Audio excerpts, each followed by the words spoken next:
Hi friends, welcome to Mary's kitchen diary. ഇന്ന് നമ്മൾ തയ്യാറാക്കുന്നത് പൈനാപ്പിളും ഗോതമ്പ് പൊടിയും വെച്ചിട്ടുള്ള നാച്ചുറലായ പൈനാപ്പിൾ ഹൽവയാണ്. അതിനു മുന്നേ നിങ്ങൾ ആദ്യമായാണ് ഈ ചാനൽ വിസിറ്റ് ചെയ്യുന്നതെങ്കിൽ ഈ ചാനൽ സബ്സ്ക്രൈബ് ചെയ്യണേ. കൂടാതെ തൊട്ടടുത്തുള്ള ബെല്ലൈക്കൺ കൂടെ പ്രസ് ചെയ്യാൻ മറക്കല്ലേ. അപ്പോൾ നമുക്ക് നോക്കാം.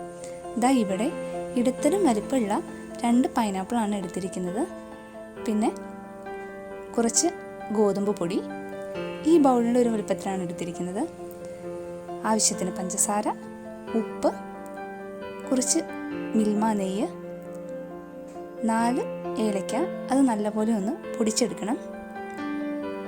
ആദ്യം തന്നെ നമുക്ക് പൈനാപ്പിൾ ചെറിയ കഷ്ണങ്ങളായി അരിഞ്ഞെടുക്കാം. പൈനാപ്പിൾ ചെറിയ കഷ്ണങ്ങളായി കട്ട് ചെയ്ത് എടുത്തിട്ടുണ്ട്.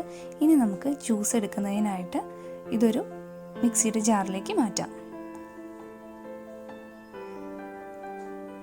ആദ്യം തന്നെ പകുതിയാണ് അരച്ചെടുക്കുന്നുള്ളൂ, ബാക്കി പകുതി അടുത്ത റൗണ്ടിൽ ചെയ്തെടുക്കാം.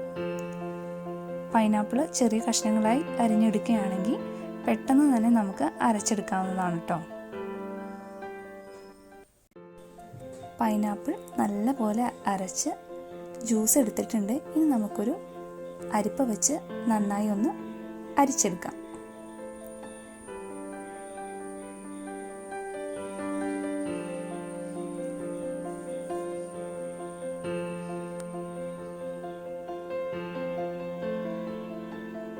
ഈ ടൈമിൽ ഇനി ബാക്കിയുള്ള പൈനാപ്പിൾ പീസ് ഇതേ രീതിയിൽ ജ്യൂസ് എടുത്ത് അരിച്ചെടുക്കാം.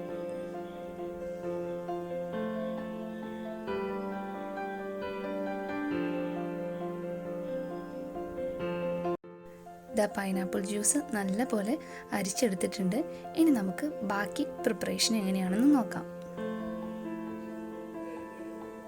അടുത്തതായി നമുക്ക് ഗോതമ്പ് മാവാണ് റെഡിയാക്കേണ്ടത്. അതിനായിട്ട് ഈ ബൗളിൻ്റെ ഒരു ക്വാണ്ടിറ്റിയിലാണ് ഗോതമ്പിൻ്റെ മാവ് നമുക്ക് വേണ്ടത്. അപ്പോൾ ആദ്യം തന്നെ ആവശ്യത്തിന് ഉപ്പ് ചേർത്ത് കൊടുക്കാം. അതിനുശേഷം കുറച്ച് വെള്ളം ഒഴിച്ച് പൊടി കൂടി ഇടയ്ക്ക് ആഡ് ചെയ്ത് ഗോതമ്പ് ദോശയുടെ മാവിൻ്റെ ആ ഒരു കൺസിസ്റ്റൻസി കിട്ടത്തക്ക രീതിയിൽ നമുക്ക് ഈ മാവ് തയ്യാറാക്കിയെടുക്കാം. പൈനാപ്പിൾ ജ്യൂസും ഗോതമ്പ് മാവും റെഡിയായിട്ടിരിക്കുന്നുണ്ട്. ഇത് ഏലക്ക ചെറുതായിട്ട് പൊടിച്ചെടുത്തതാണ്. ഇനി നമുക്ക് മീഡിയം ഫ്ലെയിമിൽ അടികട്ടിയുള്ളൊരു ഉരുളിയോ പാനോ വെക്കാം. അതിലേക്ക് ആദ്യം തന്നെ ഒഴിച്ചു കൊടുക്കേണ്ടത് നമ്മൾ അരിച്ചെടുത്തിരിക്കുന്ന പൈനാപ്പിൾ ജ്യൂസാണ്. അപ്പോൾ നമ്മൾ എടുത്തിരിക്കുന്ന പൈനാപ്പിൾ അത്യാവശ്യം നല്ല മധുരമുള്ളതാണ്. ഹൽവ തയ്യാറാക്കുമ്പോൾ മധുരമുള്ള പൈനാപ്പിളാണ് വേണ്ടത്. ജ്യൂസ് തിളച്ച് വരുമ്പോൾ ഇതിലേക്ക് നമുക്കിനി ആവശ്യത്തിന് പഞ്ചസാര ചേർത്ത് കൊടുക്കാം. പഞ്ചസാര ഓരോരുത്തരുടെ അളവനുസരിച്ച് വേണം ആഡ് ചെയ്യാനായിട്ട്. ഇതിപ്പോൾ ഏകദേശം 5-6 ടേബിൾ സ്പൂൺ പഞ്ചസാര കാണും കേട്ടോ. പഞ്ചസാര അലിഞ്ഞു വരുമ്പോൾ നമുക്ക് ഇതിലേക്ക് എടുത്തു വെച്ചിരിക്കുന്ന ഗോതമ്പ് മാവ് ചേർത്ത് കൊടുക്കാം. ഈ സമയം നമ്മൾ ഫ്ലെയിം ലോയിലേക്ക് മാറ്റണം. മീഡിയമോ ഹൈ ഫ്ലെയിമോ വെക്കരുത്. അങ്ങനെ വരുമ്പോൾ ഇതിൻ്റെ അടി പിടിക്കാൻ ചാൻസ് ഉണ്ട്. അതുകൊണ്ട് ലോ ഫ്ലെയിമിലേക്ക് മാറ്റാൻ പ്രത്യേകം ശ്രദ്ധിക്കണം.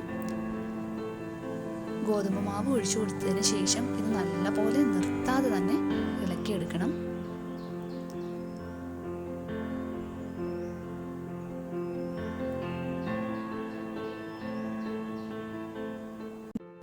ബാറ്ററിൻ്റെ തിക്നെസ് കൂടി വരുന്നുണ്ട്.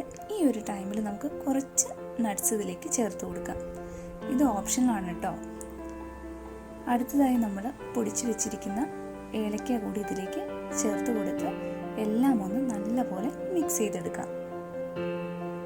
നമ്മൾ ഇതിലേക്ക് ഓരോ ഇൻഗ്രീഡിയൻറ്റ് ആഡ് ചെയ്യുമ്പോഴും ബാറ്ററിൻ്റെ ആ ഒരു തിക്നെസ് നോക്കണം. മാത്രമല്ല ഓരോ ടൈം ഗ്യാപ്പിൽ വേണം നമ്മൾ ഓരോ ഇൻഗ്രീഡിയൻസും ഇട്ട് കൊടുക്കാനായിട്ട്.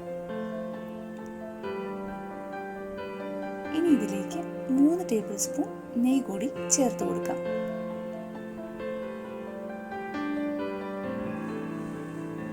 നെയ്യ് എല്ലായിടവും ഒന്ന് സ്പ്രെഡ് ചെയ്ത് കിട്ടാനായിട്ട് നല്ല പോലെ ഇത് ഇളക്കിയെടുക്കണം.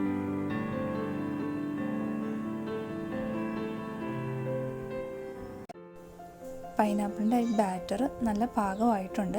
ഈ ഒരു കൺസിസ്റ്റൻസി ആവുമ്പോൾ നമുക്ക് ഫ്ലെയിം ഓഫ് ചെയ്യാവുന്നതാണ്.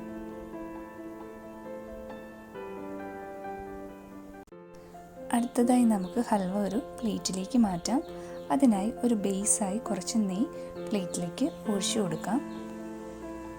പ്ലേറ്റിൽ മൊത്തത്തിലൊന്ന് ഇനി പുരട്ടിയെടുക്കാം.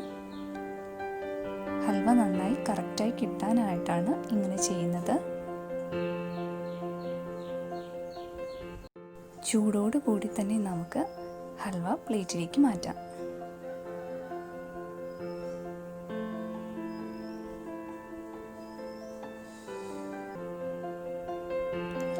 ഇനി ഇതിന് നല്ലൊരു ഷേപ്പ് വരാനായി കുറച്ച് നെയ്യ് ഒഴിച്ചതിന് ശേഷം ഒരു സ്പൂൺ വെച്ച് നല്ലപോലെ പരത്തിയെടുക്കാം.